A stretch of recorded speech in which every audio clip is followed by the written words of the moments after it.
What did you want to know?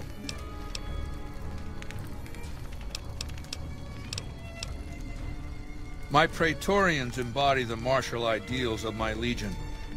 Each one of them has done enough conquering and killing to deserve the rank of Centurion. Instead, I invited them to join my guard.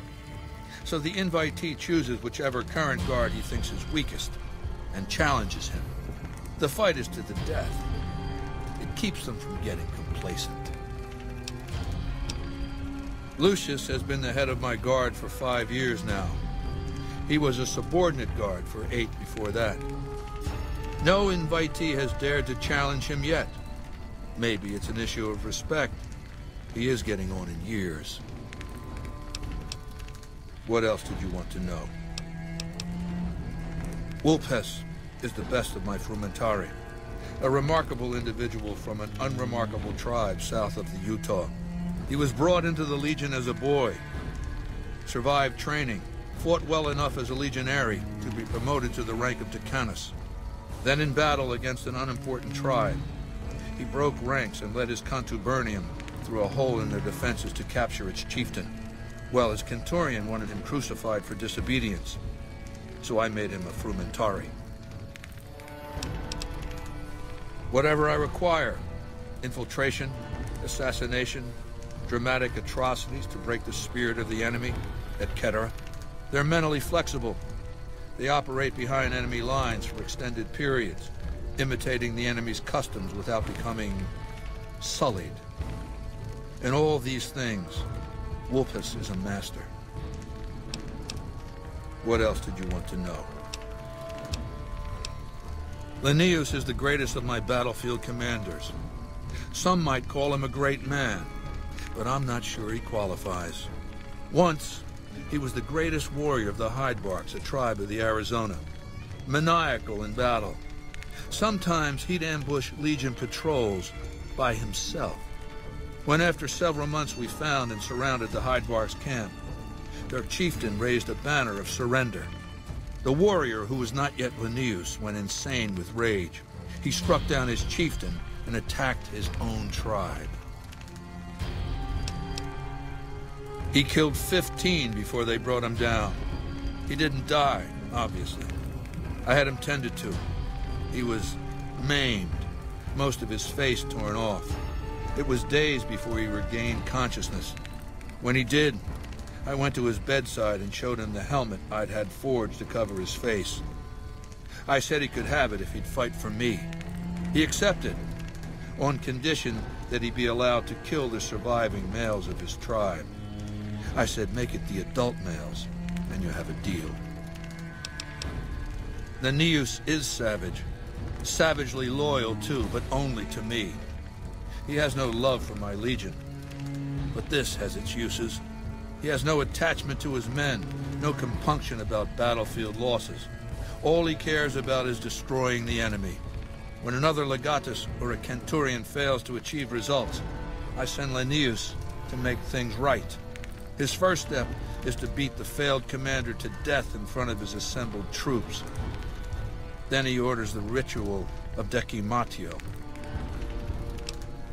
It means decimation, but in ancient Rome the word had a very specific meaning, a punishment for cowardice. The legionaries are lined up in ranks. Every 10th man steps forward and is beaten to death by his brothers. It instills a certain robust obedience. Yes, this time my legionaries will be more frightened of the commander behind them than the enemy before them. There will be no failure this time, no retreat, no years of gathering slaves and resources for another assault. With Linnaeus to drive the legion forward, the dam will be taken. It will be our bridgehead across the Colorado. It's not going to happen again, that's all I have to say about it. And I've heard it's a bad idea to tempt the wrath of Caesar. Change the subject. What else did you... Do you want my opinion as a former citizen or future conqueror? Actually, my opinion's the same either way. As a young man, I was taught to venerate President Tandy of Shady Sands. the founding mother of the new California Republic. Did you know her presidency lasted 52 years? And that her father, Aradesh, was the Republic's first president? Does that sound like a democracy to you? Or a hereditary dictatorship? Because the council didn't dare oppose her. She was too popular. She had the people's love. So things ran smoothly, more or less. And as soon as she was gone, as soon as there really could be democracy, what happened then? Ever since losing its queen, the NCR has been weaker, more diffuse. Democracy has been its weakness, not its strength. Greed runs rampant. The government is corrupt, accepting bribes from Brahmin barons and landowners to the detriment of citizens. The NCR is a loose conglomerate of individuals looking out for themselves. It's lost virtue. No one cares about the collective, the greater good. It's not built to last. I'm just hastening the inevitable. Of course, the most powerful my legion has faced. Also the first to which I am ideologically opposed. Until now, every tribe I've conquered has been so backwards and stunted, enslavement has been a gift bestowed upon them. My conquest of the Mojave will be a glorious triumph, marking the transition of the Legion from a basically nomadic tribe to a genuine empire. Just as my namesake campaigned in Gaul before he crossed the Rubicon, so have I campaigned and will cross the Colorado. What else did you want to know? I know he's a coward, hiding behind an army of robots ensconced in that tower of his like a wizard in one of those Grognak comic books. Some say he's a man, others a machine. I don't care. He's in the way. What else did you want to know? I've analyzed the region's tribe to determine how they might be useful. I may tell you more at a later time, if it suits me. What else did you want to know? Ironically, I was born a profligate myself, a citizen of the NCR. My family lived not far from the Great Boneyard. Raiders killed my father. My mother sought the followers' protection. I was 2 years old. She found work at their library, cooking and cleaning. I learned how to read, and soon I was taking courses, free of charge. Oh yes, raised in that tradition. And the teaching stuck. I was taught it was my responsibility to bring the torch of knowledge to the waste. I may have taken the torch part more literally than they intended. When I was 20, the followers sent me east to Grand Canyon. It was my first expedition. Just me and a physician named Calhoun. As an anthropologist and linguist, my assignment was to learn the dialects of the Grand Canyon tribes. What a fucking waste of time. If you think it's worthwhile to make smart people learn how to talk like backward savages, you're a follower of the apocalypse, or an idiot. Anyway, we met up with a Mormon missionary who already knew a bunch of dialects, Joshua Graham. He was supposed to teach me, but before that went too far, the Blackfoot tribe captured us to hold us for ransom. They were a backward bunch, but the real problem was they didn't know how to fight. The Blackfoot were at war with 7 other tribes, each just as pissant as they were. But outnumbered like that, they weren't going to last long. It's one thing to be taken hostage, another to be lashed to a sinking ship. So over Calhoun's objections, I decided to take certain steps. I taught them how to use the guns they already had, how to strip and clean them, how to breathe when pulling a trigger, how to reload ammunition. They looked at me like I was some kind of a sorcerer. So I taught them how to make explosives and started drilling them on small unit tactics. If there's anything I learned as a follower of the apocalypse, it's that there's a lot of good information in old books. Divide et impera, divide and conquer. I led the Blackfoot against the Ridgers, their weakest enemy. When they refused to surrender, I ordered every man, woman, and child killed. When next we surrounded the Kaibabs, and they likewise refused, I took one of their envoys to the Ridgers' village and showed him the corpse piles. This was new for the tribes, you see. They played at war, raiding each other, a little rape and pillage here, a little ransoming there. I showed them total warfare.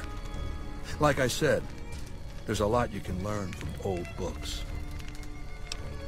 Kaibabs joined me, and the Fredonians after that.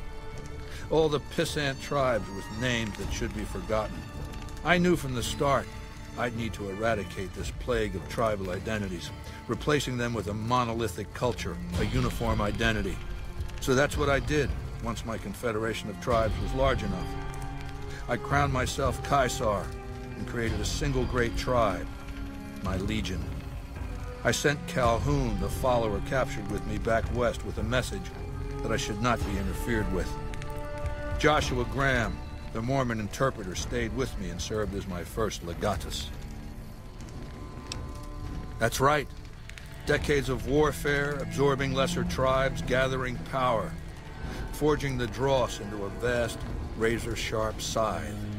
My legion's expansion has never ceased. Much of the Utah and Colorado and all of Arizona and New Mexico are mine. We have cities of our own, but nothing compared to Vegas. Finally, my legion will have its Rome. What else did you want to know? I used Imperial Rome as the model for my legion precisely because it was so foreign, so alien. I'd seen what had become of the NCR's attempts to emulate the culture of pre-war America, the infighting, the corruption. Rome was a highly militarized autocracy that effectively integrated the foreign cultures it conquered. It dedicated its citizens to something higher than themselves, to the idea of Rome itself. In Rome, I found a template for a society equal to the challenges of the post-apocalyptic world, a society that could and would survive, a society that could prevent mankind from fracturing and destroying itself in this new world by establishing a new Pax Romana. It means a nationalist, imperialist, totalitarian, homogenous culture that obliterates the identity of every group it conquers. Long-term stability at all costs. The individual has no value beyond his utility to the state, whether as an instrument of war or production. No, I'll destroy it because it's inevitable that it be destroyed. It's Hegelian dialectics, not personal animosity. How do I put this basically enough?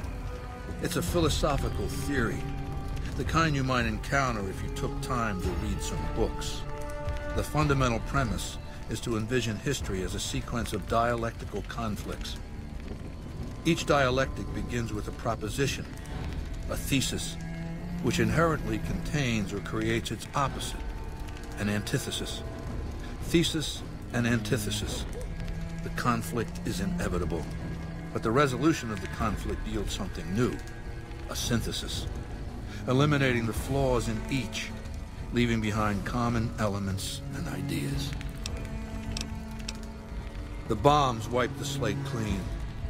Human civilization descended to a level of ignorance that effectively set our cultural progress back to zero.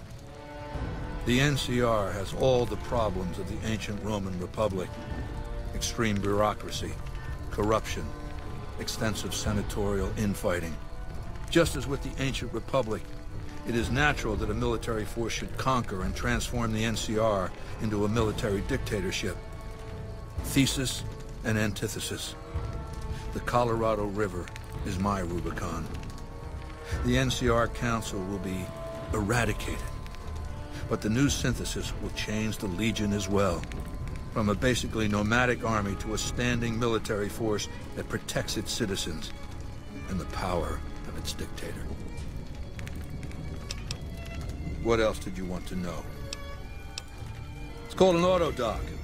As the name suggests, it's an automated physician, more or less. It can treat broken bones, cuts, punctures, scrapes. Sometimes I bestow its use upon someone I favor. Makes for a powerful gift in a culture that forbids painkillers and is largely ignorant of medical science.